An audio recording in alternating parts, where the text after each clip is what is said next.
I'm Morgan Ingram, 32 years old, an ER nurse and a single mother. 3 weeks ago, at my sister's wedding, in front of 200 guests, she grabbed the microphone and said, "My sister is a single mother, unwanted by anyone." The room laughed. My mother chimed in from her table, "She's a used product." My father covered his mouth to hide his smirk. My 5-year-old son, Ethan, was sitting right beside me, his small hand gripping mine, his eyes wide with confusion as he watched everyone laugh at his mother. But there was one person who didn't laugh, and what he did next changed everything. Before I tell you the rest, please take a moment to like and subscribe, but only if you genuinely want to hear this story. Where are you watching from? What time is it there? Drop a comment and let me know. To understand how things got to that point, I need to start from the beginning. Growing up in our 4-bedroom colonial in Greenwich, Connecticut, I learned early that there were two types of daughters in the Ingram household: the princess and the workhorse.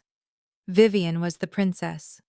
4 years younger, blonde like our mother, with the kind of effortless charm that made teachers forget about late assignments and boys forget about other girls.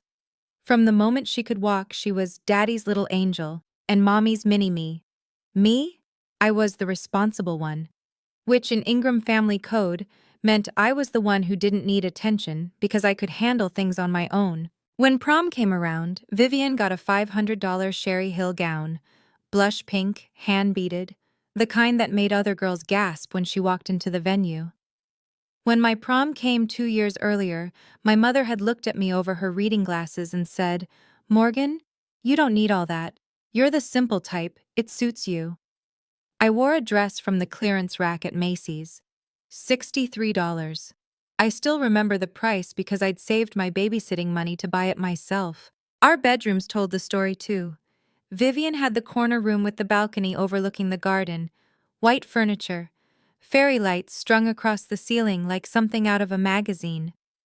My room was at the end of the hall, next to the utility closet, furnished with hand-me-downs from our grandmother's estate.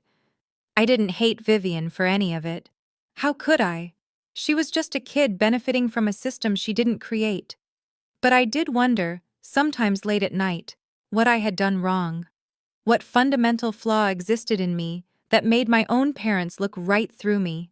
I didn't know then that this pattern would follow me all the way to her wedding day. I met Kevin at 24, during my second year as an ER nurse at Hartford General. He was a pharmaceutical sales rep, charming, confident, the kind of man who made you feel like the only person in a crowded room. We married a year later. My parents attended the wedding, but spent most of the reception talking about Vivian's upcoming internship at a prestigious PR firm in Manhattan. "She's going places," my mother kept telling the guests. "Both my girls are doing well, but Vivian, she's something special." At my own wedding reception, the marriage unraveled faster than I could have imagined. Kevin had a gift for making me feel small, questioning my choices, criticizing my appearance, isolating me from friends.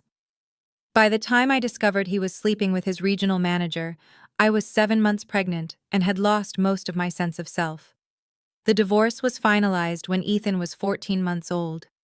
I was 27, alone, working night shifts while my son slept at a daycare that charged by the hour.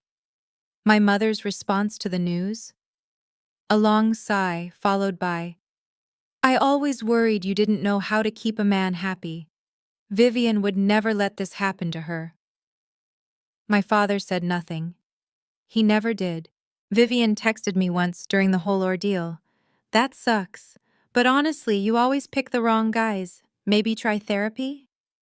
No offer to help, no checking in on Ethan, no acknowledgement that I was drowning. I didn't need their pity. I told myself that every night as I heated up instant noodles after a 12-hour shift, Ethan asleep in his crib in our cramped 1-bedroom apartment, I just needed them to stop treating my pain like entertainment. Daniel Mercer entered the picture 2 years before the wedding. Vivian met him at a charity gala, some black tie event benefiting foster children. He was a children's rights attorney, the kind who took pro bono cases for families who couldn't afford representation. handsome in a quiet way, with kind eyes and a habit of actually listening when people spoke. The first time I met him was at a family dinner at my parents' house. Vivian had been dating him for 3 months and wanted to show him off. He shook my hand, noticed Ethan hiding behind my legs, and immediately crouched down to the boy's level. "Hey, buddy, I like your dinosaur shirt. Is that a T-Rex?" Ethan had beamed. No one in my family ever paid him that kind of attention. Throughout the dinner, I caught Daniel watching the family dynamics with a lawyer's observant eye. The way my mother redirected every conversation back to Vivian. The way my father laughed at Vivian's jokes but barely acknowledged mine. The way I automatically cleared the dishes while Vivian remained seated, checking her phone. Later, as I was loading my car, Daniel appeared beside me. "Does your family always treat you like that?" he asked quietly. I was so startled I almost dropped Ethan's diaper bag. "Like what?" "Like you're invisible." I forced a laugh. "That's just how we are. Vivian's the star, I'm the supporting cast." He didn't laugh, just nodded slowly, something unreadable in his expression. "You're a good mother," he said. "Ethan's lucky to have you." Then he walked back inside. I didn't understand why those words made my eyes sting, or why, for weeks afterward, I kept replaying that brief conversation in my head. The wedding invitation arrived in a cream envelope with gold calligraphy, so thick and expensive it felt more like a royal summons than an invitation. Vivian Marie Ingram and Daniel James Mercer request the pleasure of your company. The venue was the Carlyle, a 5-star hotel in Manhattan, with a ballroom that had hosted senators, celebrities, and at least one minor European royal. 200 guests. Estimated budget, $150,000, funded entirely by my parents. For context, when I got married, my parents contributed exactly $2,000 and complained about it for months afterward. The invitation came with conditions. Vivian called me 2 weeks before the wedding. "Morgan, I need to discuss some things." "Of course, what's up?" "First, please wear something understated. Pastels or neutrals only. I don't want anyone drawing attention away from me." I'd planned to wear a deep green dress I'd been saving for. "Okay, I can do that." "Second," she paused. "Do you really have to bring Ethan? He's 5. He'll probably get fussy and ruin the ceremony." "Vivian, I don't have anyone to watch him. Kevin's not in the picture and—" "Fine," she cut me off. "But keep him quiet, and you'll be at a table in the back so you can take him out quickly if he makes a scene." The morning of the wedding, my mother called. "Morgan, I've spoken with the event coordinator. You and the boy are at table 23, near the service entrance. Don't make a fuss about it. This is Vivian's day, and we can't have any distractions." Distractions. That's what my 5-year-old son was to them. I should have seen it then. The setup, the positioning, the careful orchestration of my humiliation. But I didn't. I just wanted to survive the day. The Carlisle ballroom was breathtaking, soaring ceilings dripping with crystal chandeliers, white roses cascading from every surface, a string quartet playing Vivaldi in the corner. The kind of wedding you see in bridal magazines, the kind that makes guests whisper about how lucky the couple must be. I wore a dove gray cocktail dress I'd found on sale. Modest, forgettable, exactly what Vivian had demanded. Ethan looked adorable in his little navy vest and khakis, his hair neatly combed, clutching my hand as we walked into the overwhelming grandeur. "Mommy, it's so pretty," he whispered, eyes wide. "It is, baby. Let's find our table." Table 23 was exactly where my mother had promised, tucked in the far corner, half hidden behind a pillar, so close to the kitchen doors I could hear the catering staff shouting orders. The other guests at our table were distant cousins I'd met maybe twice in my life. No one from my immediate family came to greet us. I watched as my parents made their grand entrance, my mother in champagne Valentino, my father in a perfectly tailored Armani suit. They worked the room like politicians, hugging, laughing, accepting compliments about their beautiful daughter. Singular, daughter. Vivian swept in 30 minutes later in a Vera Wang gown that probably cost more than my annual rent. She was radiant, glowing, every inch the princess she'd always been. Her eyes found me across the room. She smiled, but it wasn't warm. It was the smile of someone who's already won and wants you to know it. On her way to the head table, she stopped at ours. "Morgan, you came." "Of course I came. You're my sister." She glanced at Ethan, then back at me. "Just remember what I said about keeping him quiet." Then she was gone, swallowed by a crowd of admirers. I caught a notification flash across my mother's phone, left carelessly on a nearby table. "Remember the plan?" My stomach tightened, but I told myself it was nothing. The ceremony was beautiful. Vivian cried delicately perfect tears as she exchanged vows with Daniel. My parents beamed from the front row. The guests dabbed at their eyes with monogrammed handkerchiefs. I sat in the back, Ethan on my lap, and tried to feel something other than hollow. During the cocktail hour, the photographer gathered the family for portraits. I started to stand, smoothing down my dress, when my mother appeared with a tight smile. "Just the immediate family for this set, Morgan. Parents of the bride." "I'm her sister. We're doing a smaller grouping first. You understand?" I understood. I always understood. Ethan tugged at my sleeve.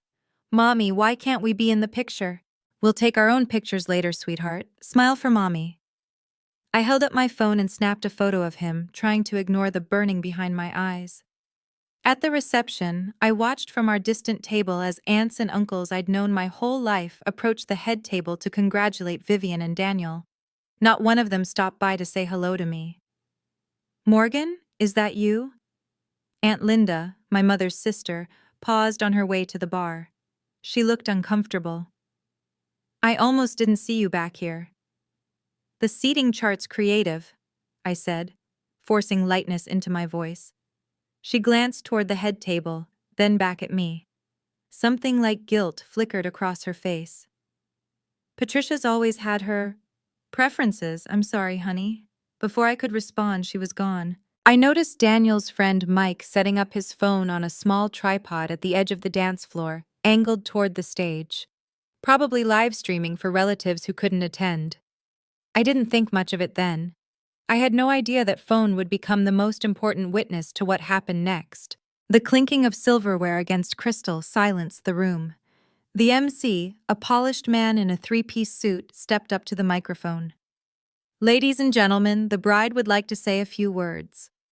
Applause rippled through the ballroom as Vivian rose from her seat, radiant in the glow of a dozen spotlights. She took the microphone with practiced ease, her Cartier bracelet catching the light. "Thank you all so much for being here," she began, her voice honey-sweet. "This is the happiest day of my life, and I'm so grateful to share it with everyone I love." She smiled at Daniel, who watched her with an expression I couldn't quite read. "First, I want to thank my incredible parents. Mom, Dad, you've given me everything. Your love, your support, your belief in me. I am who I am because of you." My mother pressed a hand to her heart, tears already forming. My father nodded proudly.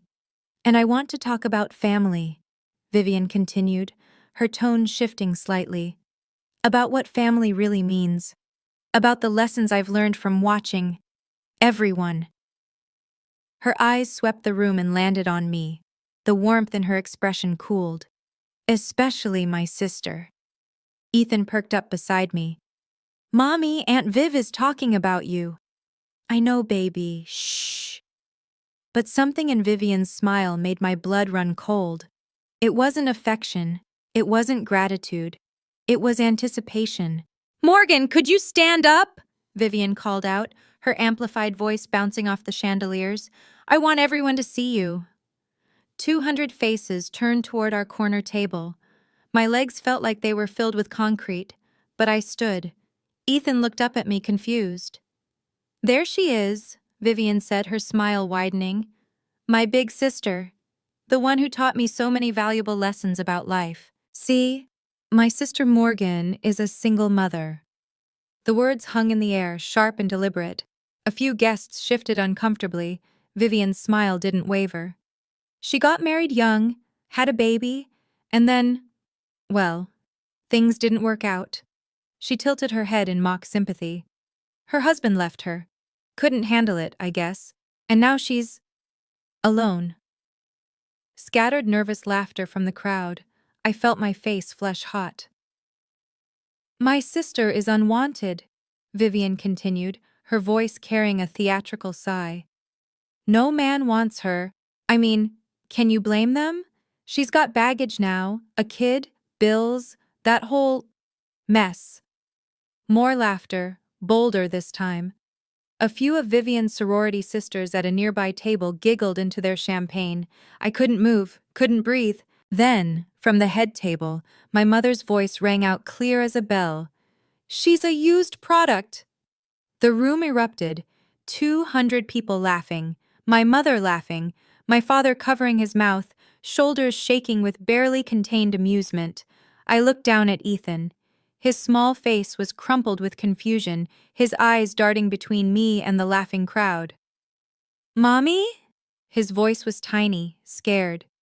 Why is everyone laughing at you? I couldn't answer. My throat had closed completely.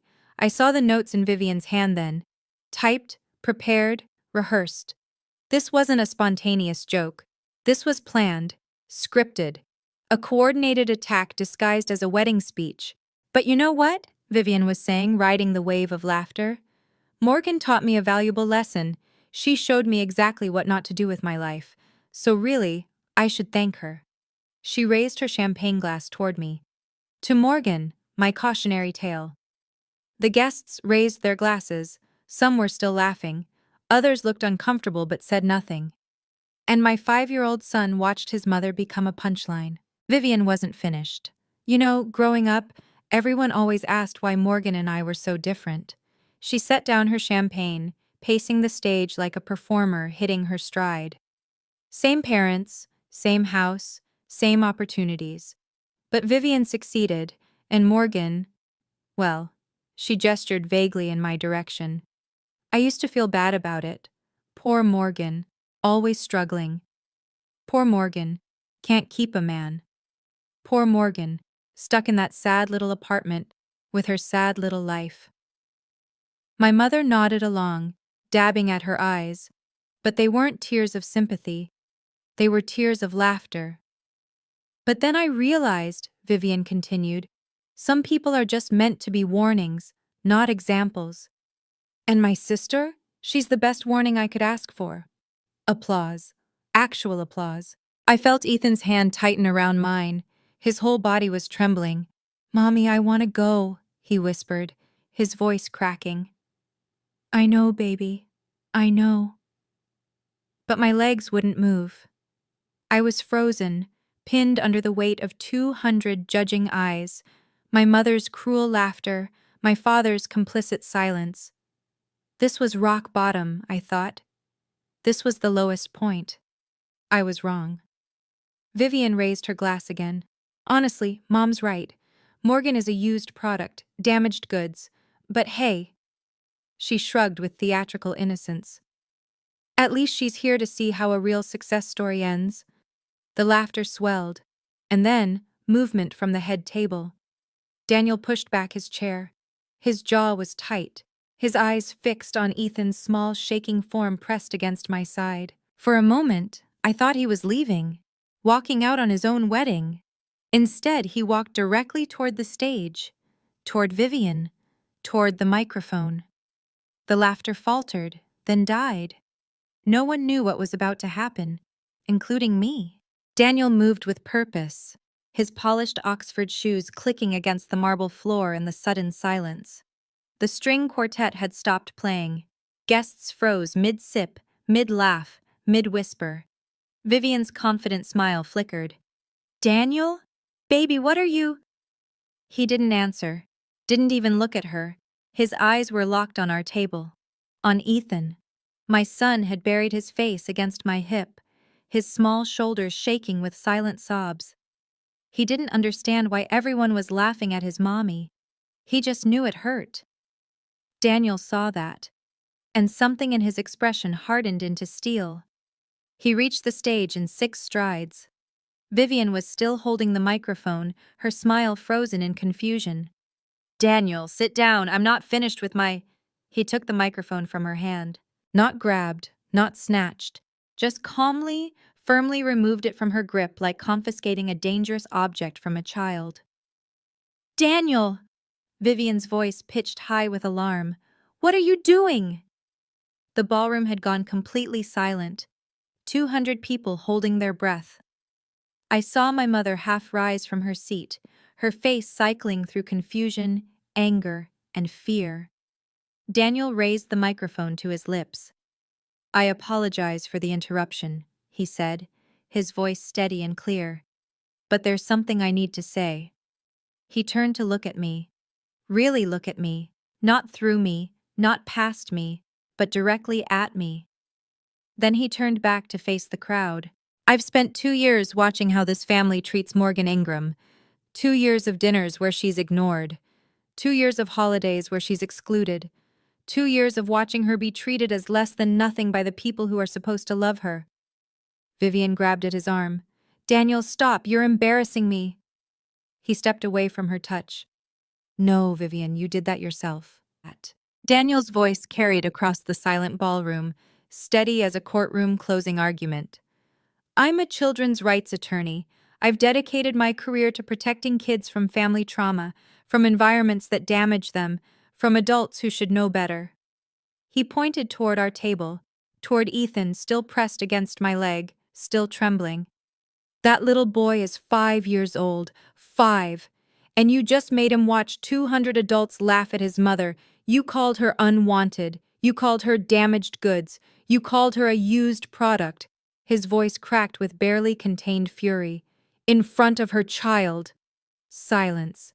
Absolute, ringing silence. My mother's face had gone pale. My father stared at his plate. "I've spent my whole life fighting against exactly this kind of cruelty," Daniel continued. "And I cannot, become part of a family that inflicts it." He turned to Vivian. She was frozen, her perfect makeup suddenly garish under the harsh lights, her carefully crafted facade crumbling in real time. "Daniel, please," she whispered, the microphone catching every word. "You're overreacting. It was just a joke." "A joke?" His laugh was hollow. "You planned this. You rehearsed this. You turned your own sister's pain into entertainment." He stepped back from her, creating a visible chasm between them. "I can't marry you, Vivian. I won't."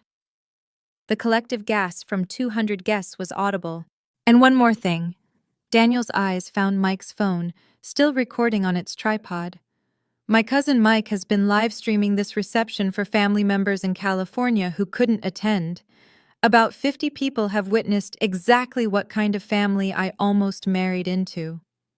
He set the microphone down on the stage with a soft thud. "I'm sorry for the disruption to your evening," he said to the stunned guests. "The bar is still open. Please, enjoy." Then he walked off the stage. The dam broke. "Morgan!" My mother was on her feet, her Valentino gown swirling around her ankles as she stormed toward our table. Her face was twisted with rage, not at Vivian, not at herself, but at me. "What did you do?" she hissed, jabbing a manicured finger in my direction. "What did you say to Daniel? You ruined your sister's wedding." "Mom, I didn't. You've always been jealous of her." My mother's voice rose to a shriek that silenced the tentative murmurs beginning to ripple through the crowd. "You couldn't stand to see her happy, could you? You had to poison Daniel against her."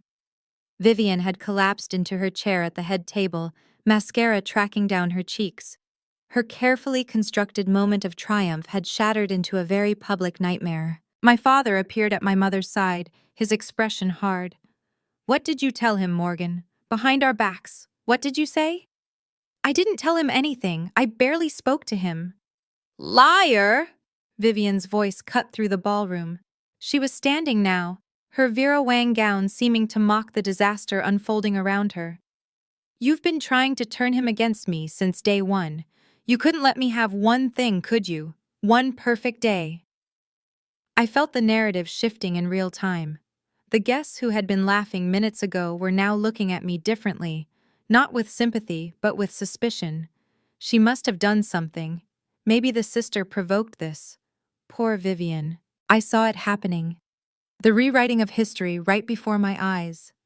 In a matter of minutes, I had transformed from victim to villain in the minds of 200 witnesses, and I realized, if I didn't leave right now, this would be my legacy. The jealous sister who destroyed her sibling's wedding. Forever. If you've ever been in a situation where you were blamed for something you didn't do, where people twisted the truth to make you the villain, comment "I understand, so I know I'm not alone in this." And if you want to know what I did next, like this video, that's how you tell me this story is worth finishing. Now, back to that ballroom. I looked down at Ethan.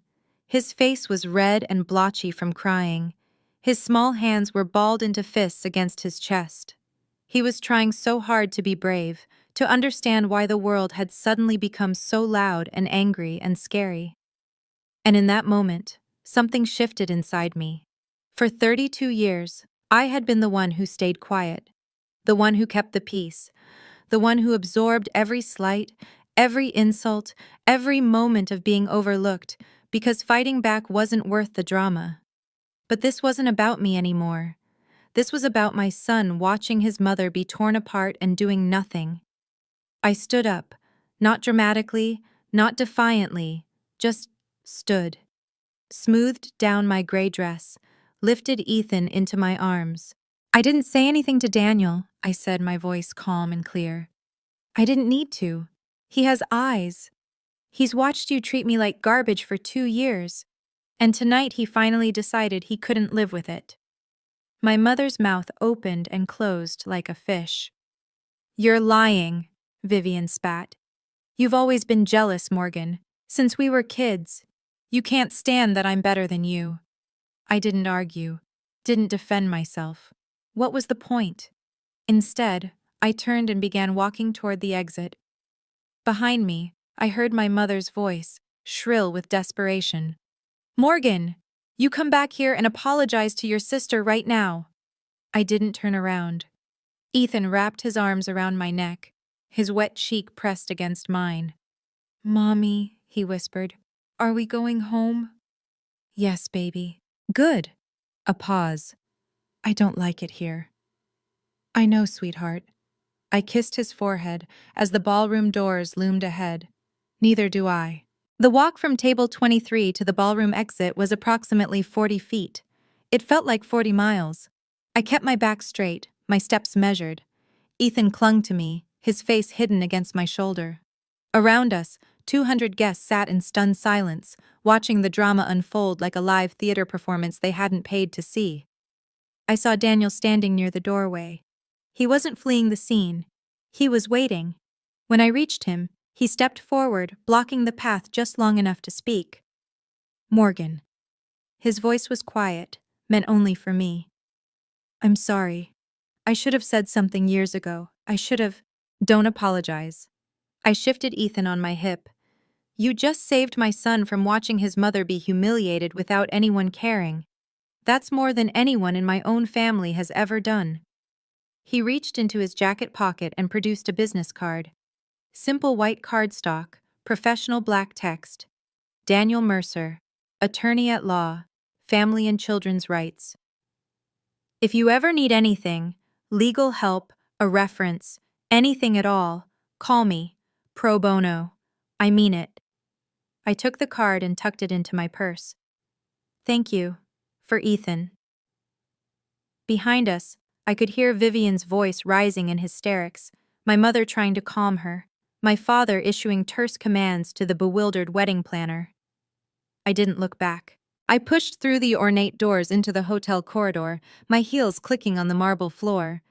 Ethan lifted his head as the noise of the ballroom faded behind us. "Mommy, are you sad?" I thought about the question. Really thought about it. "No, baby, I'm not sad." For the first time in a very long time, I realized I wasn't lying. How about some pancakes when we get home? His face lit up. With chocolate chips? All the chocolate chips you want. By the time I got Ethan bathed, fed, and tucked into bed with his favorite dinosaur, my phone had accumulated 47 missed calls. 31 from my mother, 12 from Vivian, 4 from my father. I scrolled through the text messages while sitting on the edge of my bed, still in my gray dress, still wearing the makeup I'd so carefully applied that morning. Mom, 10:47 p.m. You ruined everything. Call me now. Mom, 10:52 p.m. Vivian is hysterical. Daniel left. This is all your fault. Mom, 11:15 p.m. Don't you dare ignore me. Morgan Elizabeth Ingram. Vivian, 11:23 p.m. I will never forgive you for this. Never. You destroyed my life. Dad, 11:45 p.m. Your mother is very upset. You need to call her. I set the phone face down on my nightstand. Then I saw a message from an unexpected number. Aunt Linda, my mother's younger sister, the one who had approached me at the reception. Aunt Linda, 12:02 a.m. Morgan, I watched the live stream from Mike's phone. Honey, I am so sorry. I had no idea Patricia and Vivian were capable of something like this. I'm ashamed of my own sister right now. Please know that you didn't do anything wrong. I'm here if you need to talk. I read it twice, then a third time. It was the first acknowledgement from anyone in my family, extended or otherwise, that what happened to me was wrong. Not my fault. Not something I provoked or deserved. Wrong. The tears I'd held back all night finally came. Quiet tears, the kind you cry when you're relieved and heartbroken at the same time. Someone had seen me, really seen me. And that single text meant more than 32 years of hoping my own mother would. The screenshots arrived at 8:47 the next morning. Rachel, my best friend since nursing school, had texted at 3 a.m. Don't read anything until you call me. Seriously, I have something you need to see. By the time I woke up, Ethan happily watching cartoons in the living room, there were 17 images waiting in my messages. Rachel had prefaced them with, a mutual friend's daughter is dating one of your cousins. She saw the family group chat. Morgan, they planned this. I opened the first screenshot. It was a group chat titled Ingram Family, No Morgan. A chat I'd been removed from 6 months ago after asking why I wasn't invited to Christmas Eve dinner. The messages were dated 2 weeks before the wedding. Vivian. I've been working on my speech. I'm going to call her out in front of everyone. Make her see what a disappointment she is. Mom, just don't go too far, sweetie. We don't want to seem cruel. Vivian. Mom, she deserves it. She shows up with that kid like she's not ashamed of her life choices. Someone needs to put her in her place. Mom. You're right. She's always been an embarrassment. Just make it funny. People love a good roast. Dad. Just don't mention me in it. Vivian. Trust me, she won't say anything back. She never does. I stared at the screen until the words blurred. They had planned it, orchestrated it. My mother had helped write the speech that called me a used product in front of 200 people. And my father, my quiet, passive father, had known and said nothing. Rachel's final message read, I'm so sorry, Morgan, but you needed to know. It wasn't spontaneous. It was a coordinated attack. She was right. I did need to know, because now I understood. There was nothing left to save. I sat with the screenshots for a long time. Ethan had fallen asleep on the couch, worn out from the chaos of the night before, his small chest rising and falling in peaceful rhythm. I watched him sleep and felt something settle inside me, something clear and cold and final. For 32 years, I had been chasing something that didn't exist. My mother's approval, my father's attention, my sister's respect. I had bent myself into impossible shapes, trying to earn love that was never going to come. I had accepted crumbs and called them enough. I had let them treat me like a placeholder, a supporting character in my own life story. And for what? so they could plan my public humiliation as a wedding gift to themselves? I closed the screenshots and opened a new document on my phone. I typed 2 words. No contact. That was it. No dramatic confrontation, no tearful phone call demanding explanations, no attempt to make them understand the depth of their betrayal. Just nothing. I would stop calling, stop showing up to family events where I was only invited to be ignored, stop hoping that someday, somehow, they would look at me and see someone worth loving. I wasn't going to announce it, wasn't going to give them the satisfaction of a scene they could spin into more evidence of my instability or jealousy. I would simply disappear from their lives the way they had always wanted me to. Quietly, completely, permanently. My phone buzzed with another call from my mother. I declined it and blocked the number. Then Vivian's. Blocked. Then my father's. Blocked. I looked at Ethan, still sleeping peacefully, and felt something unfamiliar loosen in my chest. Not anger, not grief, relief. "We're going to be okay, baby," I whispered to him. "I promise." They showed up 3 days later. I was just getting home from work, Ethan chattering happily about the finger painting he'd done at daycare, when I saw them standing on the steps of my apartment building. My mother in a cashmere coat, my father in his usual golf attire, both looking like they'd taken a wrong turn into the wrong neighborhood. "Morgan," my mother's voice was ice, "we need to talk." Ethan's grip tightened on my hand. "Mommy, why is Grandma here?" "I don't know, sweetheart. Go wait inside with Mrs. Patterson, okay? I'll be right there." My elderly neighbor had already appeared in her doorway, drawn by the tension in the hallway. She gave me a knowing look and held out her hand to Ethan. "Come on, honey, I just baked cookies." Once he was safely inside, I turned to face my parents. "You blocked our numbers," my mother said, her voice trembling with outrage. "After what you did to your sister, you blocked us?" "After what I did? You poisoned Daniel against Vivian. You destroyed her wedding. The venue is demanding full payment. The caterers won't refund a dime. Do you have any idea how much money you've cost this family?" I laughed. I couldn't help it. A sharp, bitter sound that made my mother flinch. "I didn't do anything, Mom. Vivian stood up and called me unwanted in front of 200 people. You called me a used product. Daniel made his own decision based on what he witnessed." "It was a joke," my mother threw her hands up. "A harmless joke that you—" "In front of my 5-year-old son." My voice dropped to a dangerous calm.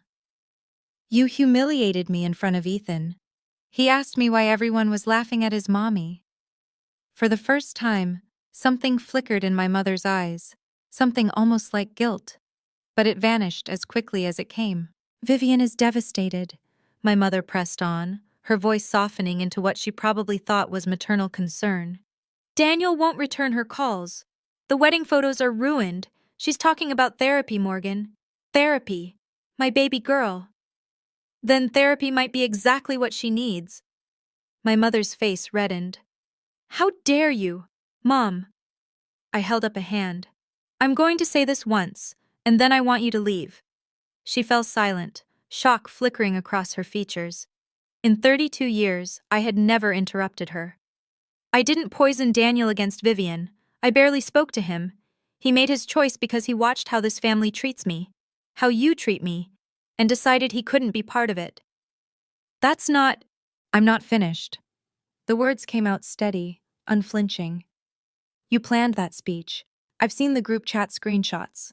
You helped Vivian decide exactly what to say. You knew she was going to humiliate me and you encouraged it." My mother went pale. My father shifted uncomfortably, suddenly fascinated by a scuff mark on the hallway floor. "Vivian is crying?" I continued. "Good. Maybe now she'll understand what it feels like. I've been crying since I was 12 years old, trying to figure out why my own mother looked at me like a disappointment." "Morgan, that's not fair. You called me a used product, Mom. In front of my child. In front of 200 people. And you're standing here asking me to apologize?" The silence stretched between us like a chasm. "I love you," I said quietly. "I've spent my whole life loving you and hoping you'd love me back. But I can't do this anymore. I won't raise Ethan in an environment where he learns that abuse is acceptable if it comes from family." I stepped toward my door. "Please leave. If you've ever had to set a boundary with someone you loved, even when it broke your heart, comment boundaries. So I know you understand. And if you want to hear what happened next, keep watching, because what I'm about to tell you proves something important. Sometimes walking away is the most powerful thing you can do. Let me take you back to that hallway." My mother's face cycled through a dozen emotions in 3 seconds: disbelief, rage, hurt, calculation, before landing on her weapon of choice: tears. "Morgan." Her voice cracked artfully. "You're going to regret this. When I'm gone someday, you'll wish you'd been a better daughter." The guilt trip, classic Patricia Ingram. A year ago, it would have worked. 6 months ago, it would have made me apologize. Even a week ago, I might have hesitated. But that was before she laughed at her own daughter being called worthless, before she added her own knife to the wound, before I watched my son's face crumble as his grandmother made his mother into a punchline. "Maybe," I said. "Or maybe I'll look back and know that I protected my child from the same damage you did to me." The door to Mrs. Patterson's apartment opened. Ethan peeked out, cookie crumbs on his chin. "Mommy, are you coming?" I smiled at him. A real smile, warm and sure. "Yes, baby, 1 minute." My mother lunged toward him, arms outstretched. "Ethan, sweetheart, come give Grandma a hug." I stepped between them, not aggressively but firmly. "No." The word hung in the air like a slap. "He's my grandson. And he's my son, and I decide who gets access to him." My father finally spoke, his voice gruff with discomfort. "Morgan, your mother is upset. Let's all just calm down and—" "Goodbye, Dad." I took Ethan's hand and guided him toward our apartment door. At the threshold, I turned back one last time. My mother was crying, real tears now, or close enough. My father stood helplessly beside her. "I'm not doing this to punish you," I said. "I'm doing this because I finally understand that I deserve better than what you've given me." Then I closed the door and locked it. The video spread faster than my mother could contain it. Within a week, it had made the rounds through the extended Ingram family: cousins, aunts, uncles, second cousins I'd never met, passed along like evidence in a trial. Aunt Linda called me on a Tuesday evening. "Morgan, I just got off the phone with your Uncle Robert in Sacramento. He saw the live stream. Well, he used words I won't repeat about your mother and Vivian. I didn't ask anyone to share it. You didn't have to. Mike sent it to his mother, who sent it to her bridge club, who sent it to everyone else.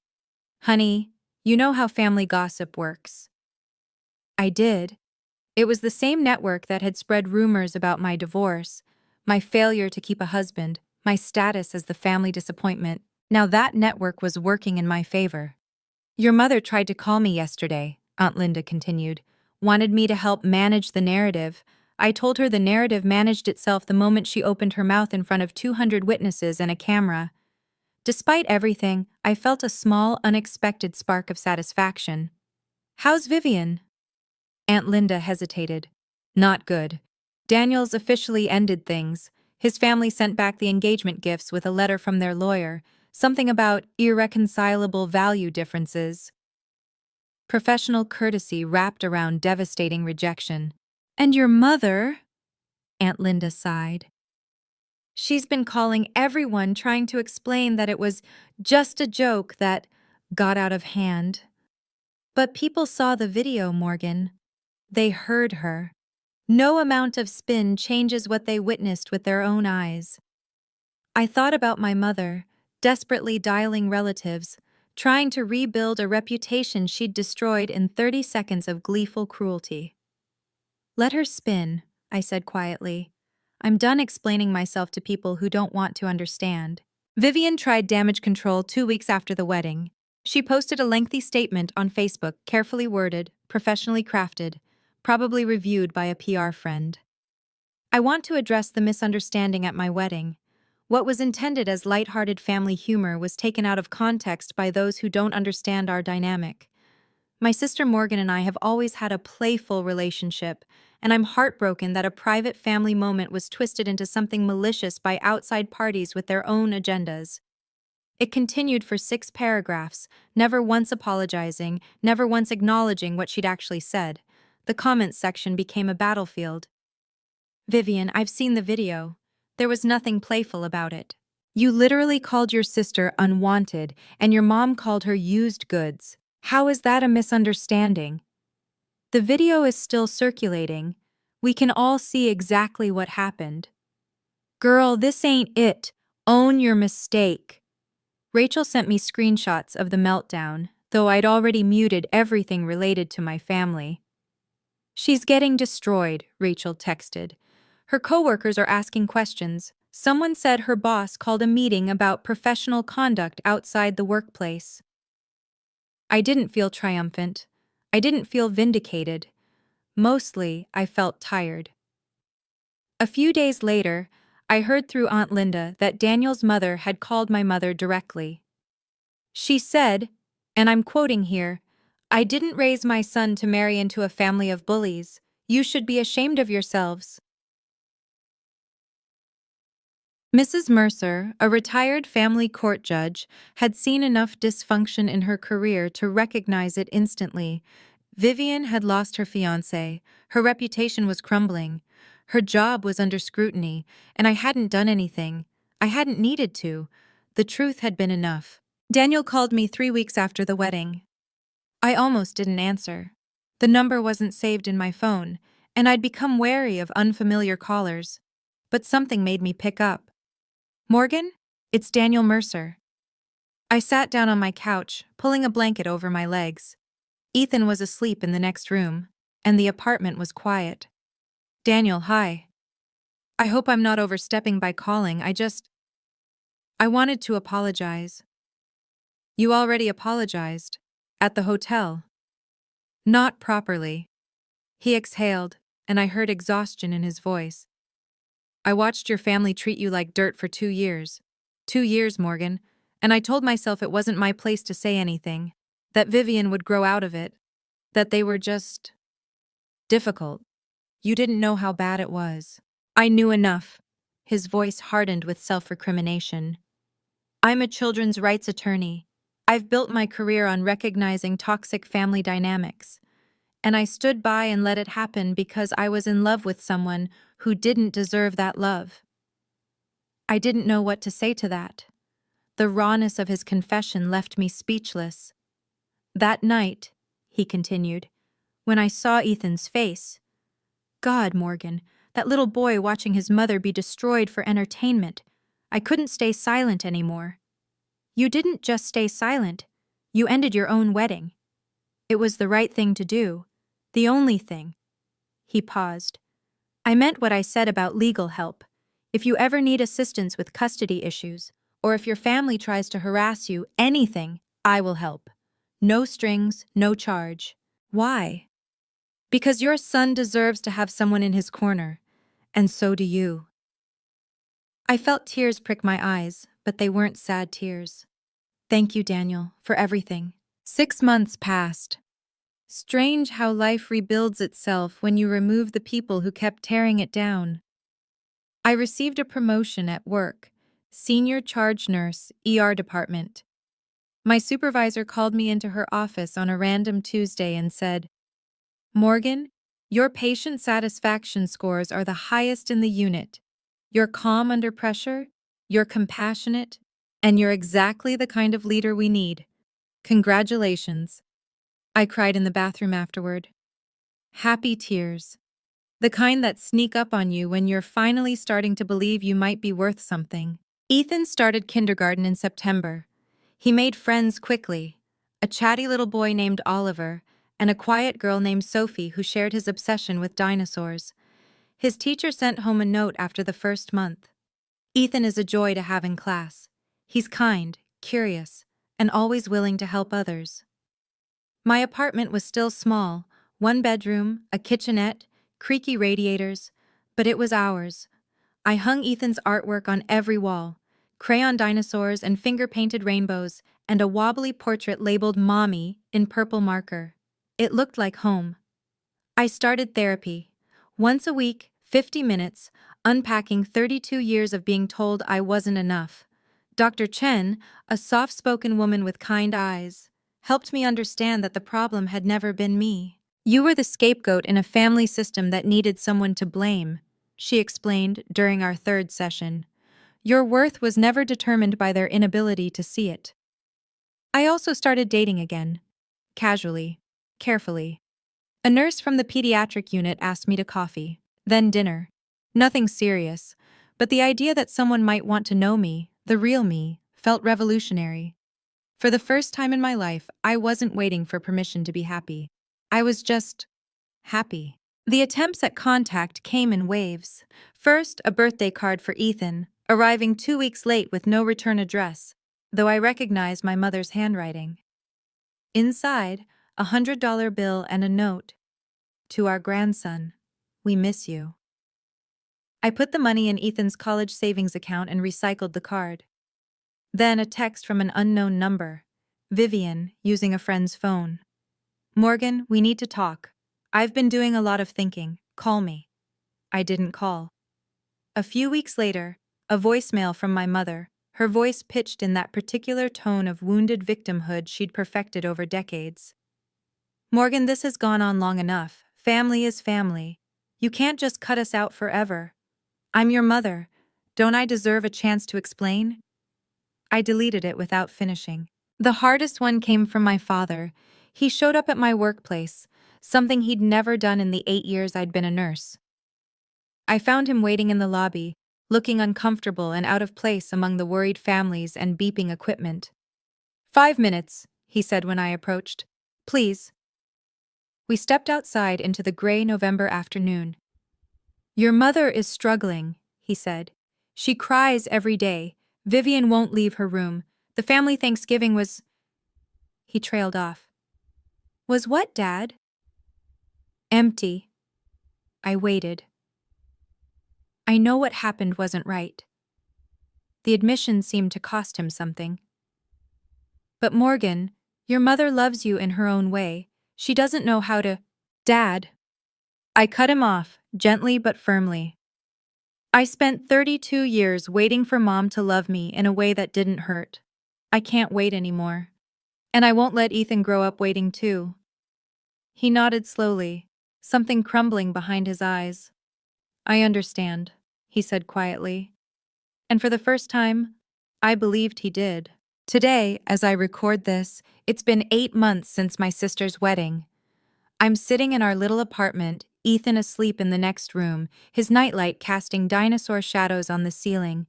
Tomorrow is his 6th birthday. I've got a homemade cake in the fridge, chocolate with too much frosting, just the way he likes it, and a second-hand bike waiting in my neighbor's storage unit, wrapped in a bow I tied 3 times to get right. I got my promotion. I'm seeing someone, Michael, the pediatric nurse, who tells me I'm beautiful and means it in a way I've never heard before. I have friends who show up, a therapist who helps me unpack decades of damage, and an aunt who calls every Sunday just to check in, and I have my son. Last week, Ethan brought home a picture from school. It was a family tree assignment, and while most kids drew grandparents and cousins and sprawling networks of relatives, Ethan had drawn just 2 figures. A tall woman with brown hair, a small boy beside her, holding her hand. That's our family, Mommy, he said proudly. Just us. I hung it on the refrigerator, right at eye level. My mother hasn't stopped trying to reach me, neither has Vivian. I get the occasional message through relatives, the rare handwritten letter that goes straight into the trash. I don't hate them. That's the strange part. I spent so long being angry at the favoritism, the cruelty, the 1,000 small cuts of growing up invisible. But somewhere along the way, the anger faded into something quieter. Not forgiveness, not reconciliation, just peace. I chose myself. I chose my son, and that choice, hard as it was, Saved us both. Sometimes the bravest thing you can do is walk away. If you'd told me a year ago that I'd cut off my entire family, I would have laughed. Or cried. Probably both. I grew up believing that family was everything, that blood ties were unbreakable, that love meant enduring whatever treatment you received because that's what daughters do. Good daughters. Loyal daughters. I was wrong. Family should be a safe place. A space where you're celebrated, not tolerated. Where your presence is welcomed, not weaponized. Where your children can grow up knowing they're enough, exactly as they are. My family wasn't that. My family was a performance, and I was always cast as the understudy. Here's what I've learned. Setting boundaries isn't selfish. It isn't cold. It isn't abandoning the people who hurt you. It's recognizing, finally clearly, that you deserve better than what you've been given. You don't owe your loyalty to people who don't respect you. Not your mother, not your father, not your sister, not anyone. I used to think staying quiet made me strong. That absorbing every insult, every comparison, every public humiliation somehow proved my worth. Look how much I can take. Look how resilient I am. But silence isn't strength. Not when it's born from fear. Not when it costs you your self-respect. Real strength is walking away. Real strength is choosing yourself. Real strength is looking your mother in the eye and saying, I deserve better than this. Ethan will grow up knowing that his worth isn't determined by how much criticism he can endure. He'll learn that boundaries aren't walls, they're doors you get to control. He'll understand that love doesn't look like public mockery or strategic cruelty or jokes designed to wound. That's my legacy. Not the Ingram family name, just a mother who chose her son and herself. For those wondering what happened to everyone else, here's what I know. Vivian started therapy, according to Aunt Linda. Real therapy, with a licensed professional, working through issues that apparently run deeper than anyone realized. I don't know the details, and I don't need to. I hope she finds whatever she's looking for. I hope she becomes someone capable of genuine kindness. But that's not my journey to witness. My mother continues to call me difficult and unforgiving to anyone who will listen. She's rewritten the narrative so thoroughly that some relatives believe the wedding incident was my fault, that I provoked Vivian, that Daniel was always unstable, that the whole thing was blown out of proportion. I don't correct them. The people who matter know the truth. My father sent me a text a few weeks ago, just 3 words. I'm sorry. No explanation, no excuses, no request to reconcile. I read it, sat with it for a long time. Then I put my phone down and went about my day. Maybe someday I'll respond. Maybe I won't. Healing isn't linear and forgiveness isn't a requirement. Aunt Linda has become the family I always needed. She drives down from Hartford every other month to take Ethan to the Children's Museum, loads me up with Tupperware of homemade soup, and never once pressures me to give your mother another chance. Family is who shows up, she told me once, over coffee in my cramped kitchen, not who shares your last name. She was right. Daniel Mercer sent Ethan a dinosaur encyclopedia for his birthday. No note, no strings, just a gift from someone who remembered a scared little boy and wanted to make him smile. Small kindnesses, they add up. They mean more than 200 laughing guests ever could. So that's my story. A wedding that became a funeral, not for a marriage, but for 32 years of trying to earn love that was never coming. A 5-year-old boy who taught his mother that some people are worth fighting for, and some aren't. A choice to walk away, not in defeat, but in victory. I'm not telling you this because I want pity. I stopped needing pity somewhere between the 47th missed call and the first morning I woke up without dreading my phone. I'm telling you this because I know I'm not alone. Some of you watching this have mothers who look through you. Sisters who compete instead of celebrate. Fathers who stay silent when they should speak up. Family gatherings that feel like minefields. Some of you have already walked away. Some of you are still trying to figure out how, and some of you are still hoping, like I did for so long, that if you just try harder, love better, make yourself smaller, eventually they'll see your worth. They won't. Not because you're not worthy, because they can't. And that's not your failure to fix.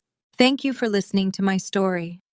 If it resonated with you, if you've ever had to set boundaries with someone you loved, ever had to choose yourself over family expectations, ever wondered if you were strong enough to walk away, please subscribe and hit that notification bell. I have more stories to tell, and I think some of them might help you too. Check out the description for another video about setting boundaries with toxic family members. And if you're comfortable, drop a comment. Have you ever had to cut someone off for your own peace? I'd love to hear your stories too. You're not alone in this. None of us are.